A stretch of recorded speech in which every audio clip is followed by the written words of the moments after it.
Um, on Monday, the mayor and I and our homicide stood in front of you and asked for and delivered some really tragic news of a little girl who was tragically murdered. And we asked for your help. Her name was Jocelyn Nungary, and she was 12 years old.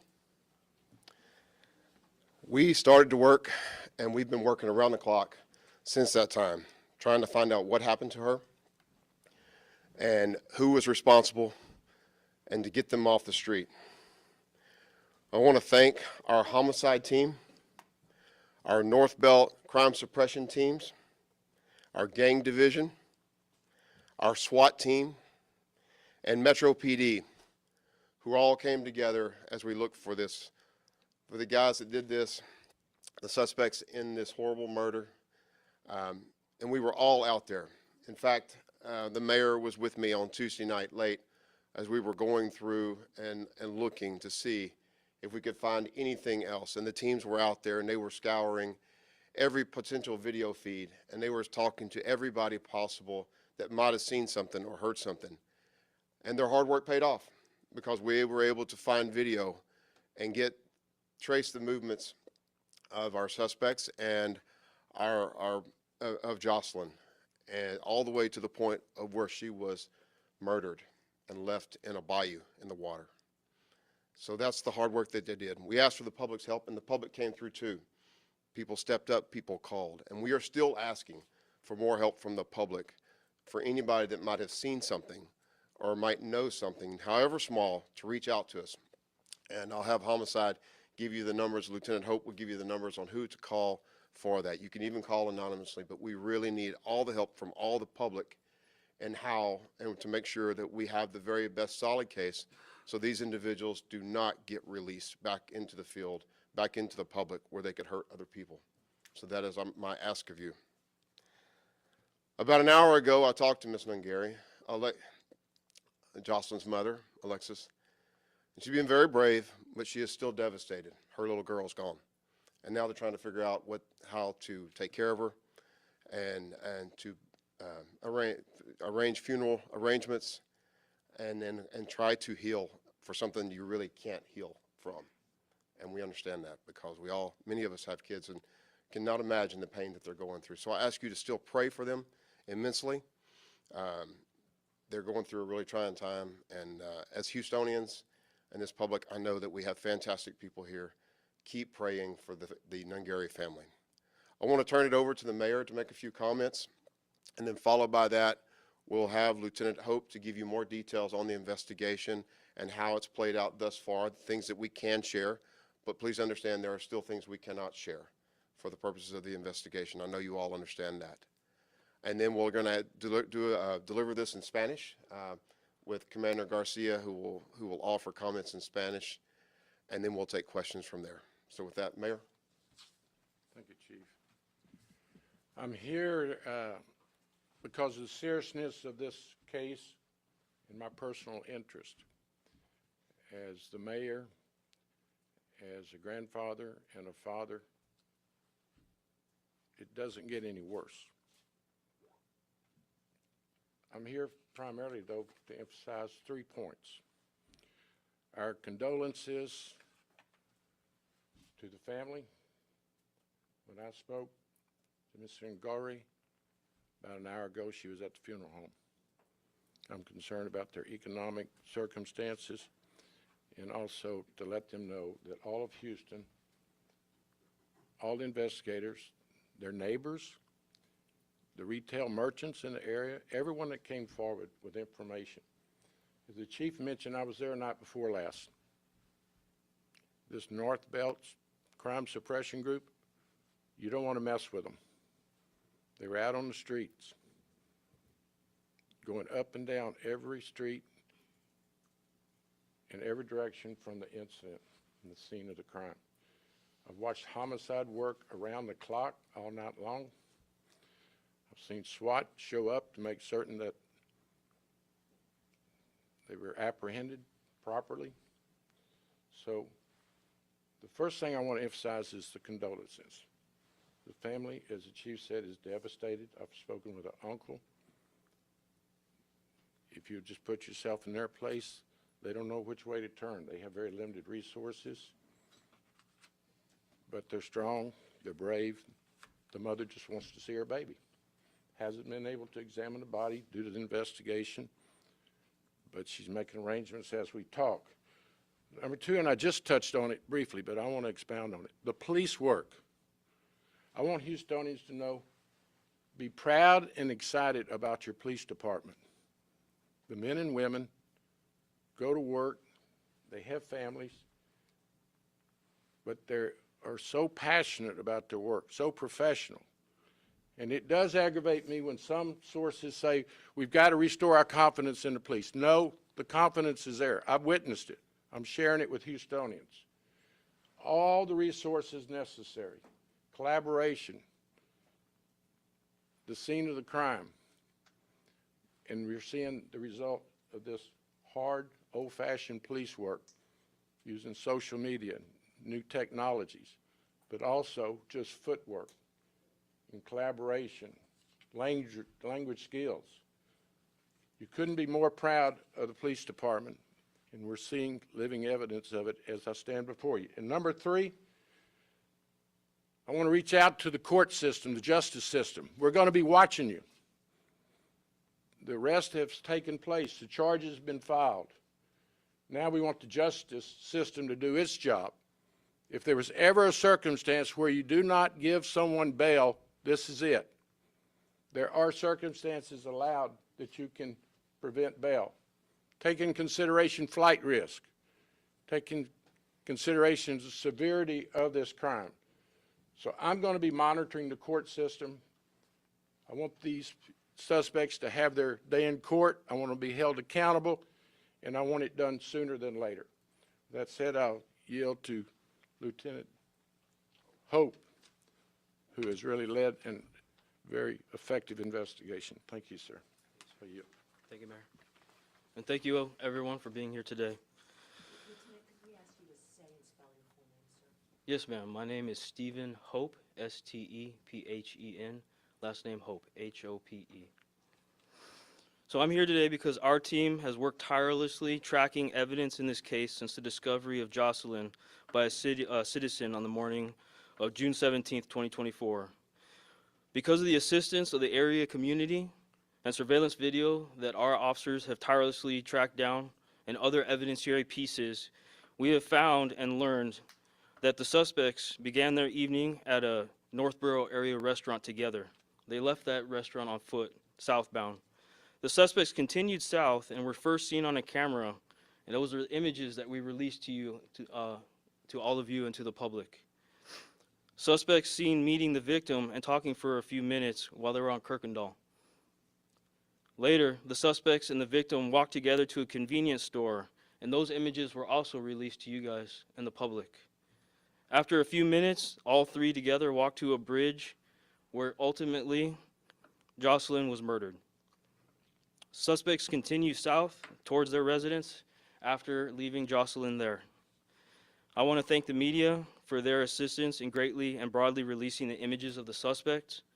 I want to thank all the witnesses who have been brave coming forward, talking to the police and giving us the information that we needed to identify these suspects. So that on this morning, Thursday, June 20th, officers with the Houston SWAT team, Gang Division, North Belt Division, and Homicide did a coordinated operation at 13355 Northborough Drive, the Canfield Lake Apartments. And there we were able to find the two suspects, detain them, and transfer them back here to Travis for questioning. While there, CSU continued to process their location, searching for more evidence, which they have found. The suspects are now facing charges of capital murder, one being Johan Jose Rangel Martinez, the second male being Franklin Jose Peña Ramos. It's because of the hard work of my police officers, the teams, the media, and the community at large that we were able to do this. And I'm very proud of everyone who was involved. Thank you. Can you please repeat the name of the suspects, please, and spell them out if you don't mind? Johan Jose Rangel Martinez, JohanJoseRangel,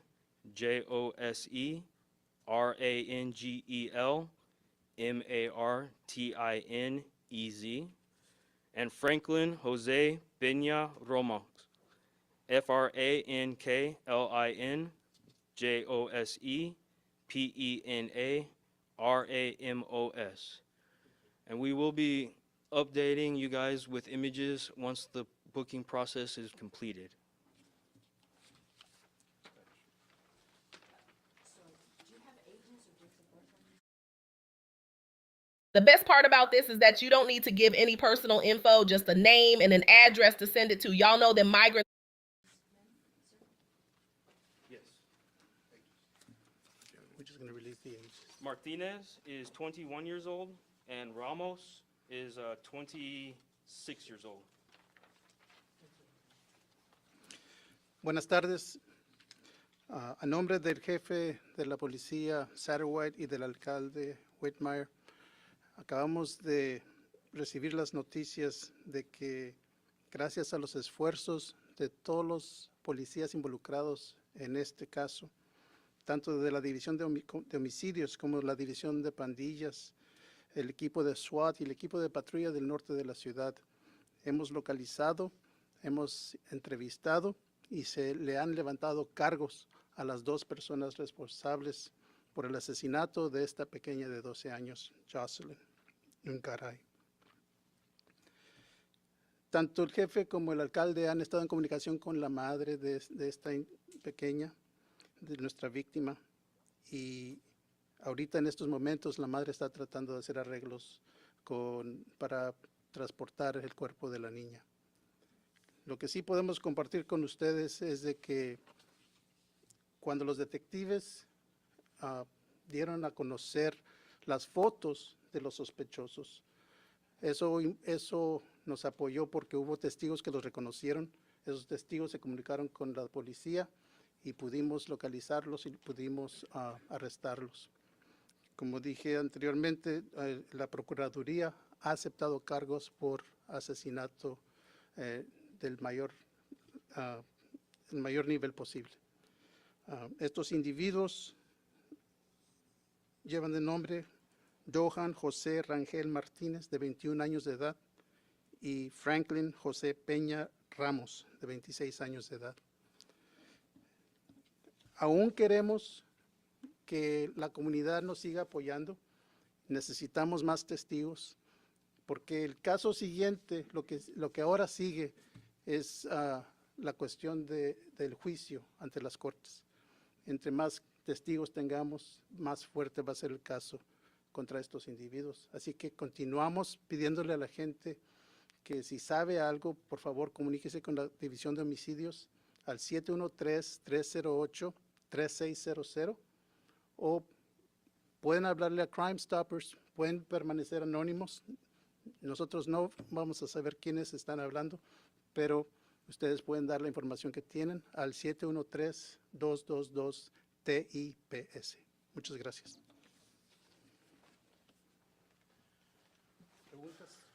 We'll now take questions. Sources describe a pretty horrendous scene, her arms and feet tied up, undressed from the bottom down. What can you tell us about this scene, and do you believe that there was a sexual assault here as well as the other? We're still doing a lot of that investigation. We have performed submitted for a sexual assault kit to be performed, the same kit on her. So that is still pending. And for everything else, it was a horrible scene, but in careful care of the investigation, that's as far as I'll go with it. And then we're told that one of the suspects had possible bite marks on his neck. Any self-defense wounds? Do you believe that there was a struggle here? And broken nails? So again, at this point, there's things I can release, that we will release, and things that we won't. All of that, the condition of her, more specifically of the suspects, all of those things will come out in time. But for now, we are not confirming any details. And to be fair about what you just described, I don't have any information on that. Homicide might, but again, we're trying to make sure that we're being as careful with this investigation to get it all right. So I can't confirm anything at this time. It is said that Martinez and Ramos are going to We have reached out to Homeland Security Investigations, HSI, and they are conducting that part of the investigation in terms of their status and legality here and those types of things. So I would defer to them or defer you to them for confirmation of those things. And to be clear, were they roommates living in the same unit? It appears that they were all residing in the same apartment, yes. Okay, so, and do we know how long they have lived in the area in that particular apartment? I don't know that for sure. We think maybe one a matter of months, but the other far less. And the lieutenant painted a very nice picture, thank you for that, with regards to what took place to this tragic ending. But if you can you provide us exactly about how long it took from the meeting to the bridge? Yes. So it was in the evening of the 16th that they left that restaurant. It was during the nighttime, midnight hour almost, that they were walking. And we believe that it wasn't until shortly after 1 to 2 o'clock that they were at the bridge. So it was within a span of 3-4 hours. And is there a previous relationship between Jocelyn and these two men? How did they know each other? So as far as we can tell right now, the communication between everyone is still a part of the investigation. We've worked really, really hard to get to this point, but a mountain of work stands before us to be able to document and look through everything that we have left. We know that she lived in an apartment. Was it at the same complex or was it a different? No, it was a different. So when you mentioned that there's evidence that was found in the apartments, can you give details? I cannot. Sorry. Have these two been cooperative with you guys at all? Yes, they have been talking with us, and we are taking statements and talking with them, and as soon as we're done and they are booked in, like I said, we will get the pictures to you and make sure that everything that you need. Crack the case, was there someone who called police? So I'm actually really, really proud of the Houston citizens. I'm actually very proud of you guys, the media.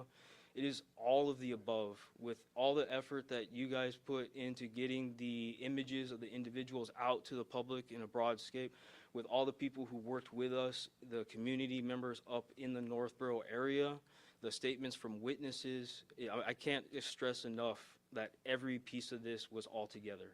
If I can follow up on that question, one at a time. Lieutenant, if I can follow up on that question there, what was the threshold that was crossed to where you were able to charge them with murder? And I have to say it's all of it together. It's the totality of every piece of the evidence together. Once it brought it all into one place, then we were able to find them, find out who they are, link them to the location and to the actual incident itself. So no type of confession or anything like that from either one?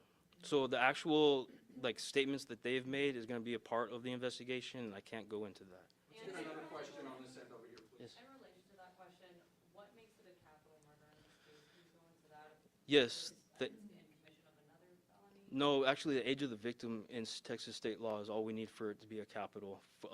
Under the age of 15, any murder is a capital murder. You said the gang unit was involved. Were they just involved in the apprehension, or was they a part of the investigation? So they actually assisted us greatly in reaching out with the community itself, and then also with surveillance and in the apprehension of the individuals. No, not that I know of, and that's still. Do you actually have video of all three at the bridge? Do you have? So the specifics of the actual surveillance videos, I cannot divulge at this time. I do let you know that we have evidence that compels us to believe that everyone was together throughout the entire course of this event. The mayor had mentioned that she was on the phone with her boyfriend around midnight that night. Did he ever call police about any concerns? Again, like all of the communication portions, electronic or digital otherwise, is all being scoured. That's part of the mountain of information that we have to still go through and document. Have the parents of the 13-year-old been cooperative with you all? Extremely. We looked at some surveillance video that showed an HPD unit in the parking lot between the 7-Eleven and the bridge around 12:06 a.m. Monday. Was that in any relation to Jocelyn or anything related to this case? Not that I know of. Okay. Mayor, you mentioned keeping your eye on the courts. Are you going to go to court to see? No, I'm just simply saying that we have a justice system, and I think justice delayed is not good. So this is such an horrendous crime that I don't want to see these individuals on bond on the streets of Houston, if at all possible. We'll leave that to the judgment of the magistrate and the judges, but from my experience, capital murders in general on bond are some of our higher risk individuals, dangerous to law enforcement. When they jump bond, they know there's a warrant for their arrest. They don't want to be apprehended, and that leads to violence, not to mention the exposure to the citizens of Houston. So all I'm saying is the police are doing their job. The public's cooperated. The media's cooperated. Charges have been filed. So now let's do not delay accountability. Give them a fair trial they're entitled to, but hold them accountable by the judge and the justice system. So I will be monitoring it because in general, I'm concerned about the delay of trials in Harris County. Approximately 900 individuals are on the street of Houston today charged with murder or capital murder, waiting to go to court. And as I've said, it's one of the more dangerous profile that you could have in our community, that many of them are fugitives. We don't even know where they are. So I want to let Houstonians know I'll be monitoring the justice system as these two individuals go through it. Could we get a date of birth on the two suspects, please? Could we just get a date of birth on the two suspects? No, just the age. I'm sorry. I just have the age. It appears that they might have shaved their beards. Were they trying to, like, do you think they were trying to... Feels like a dream, feels like magic. Now I believe I can. So it's often very easy for people to change the way they look, and I can't state what their intentions were in that, but Detective, do we know more about their background when they arrive here in the States, or no, they cross legally, illegally, or if there's an ICE retainer on them, or? so no, and like I said, as Chief had mentioned, we reached out to HSI, and we're gonna let them take care of that portion of the investigation and look into it. Chief, as you reach Last out, question right here, Mario. Chief, as you reach out to HSI, I have to ask, were they in any database within HPD already or within Harris County in the court system or any of our surrounding counties? So I don't have that information. Do we know if they were already in our system? I do not know. So we could, I'll tell you, I don't know, and I apologize, I should know that, but what I'll do is I'll find out if they're already in our system in any way, that we've been handled them before, you know, and we'll share that. I'd appreciate that. The other quick question on the follow-up with that is that, with regards to the gang task force or the gang members of HPD, excuse me, the gang officers Yes, sir. within HPD that were assisting in this, do we have confirmation that these men were associated with any type of either local or Venezuelan gangs that have a presence here in Houston? So at this moment, I have no information to suggest that and the team hasn't told me anyone's different. Again, we're working with HSI, and you know that within time, that may be something that's occurred, that they may have affiliations, but I just can't say that for sure at this moment. Thank you for finding out about that. Yes, sir. Mhm. Sorry, last question, Lieutenant, what is the, what restaurant were the men seen at when you begin this timeline? So I want, again, like the specifics of the incident, I want to kind of leave it to the investigation as it ongoes, and it's in the Northborough area, so it was not, everything was actually very close and on foot, yep. Mayor, quick one to you. That's it, last question. Guys, and real quick, as far as the booking photos and court information, once they're formally processed, we get the court assigned, you guys will get the booking photos. We'll post them to our X page. What's the takeaway that you have, Mayor, that we've always heard about community policing, but you really had a community, from what I've been able to gather, separate from what's been confirmed here today, really step up and flood the system with tips going into last night about this? I can assure it was, from HPD's perspective, it was all hands on deck. When I was there night before last in the parking lot, you had HPD investigators going across that area of our community. As has been expressed by Lieutenant Hope through the media, Houstonians of all walks of life have come forward. And there's probably, listening to the officer, no one thing that made this case. It was the collaboration of the public, the media, the residents, the retail merchants. I was there when they were asked to allow HPD to view their videos. Everyone cooperated, and that's what is great about Houston. We come together during difficult times. This is a difficult time, but Houstonians ought to know they've got a police department that fights crime. The only thing this police department needs is more resources. They've got the expertise, the passion, the experience. We just need additional resources, which we'll be addressing in future days. So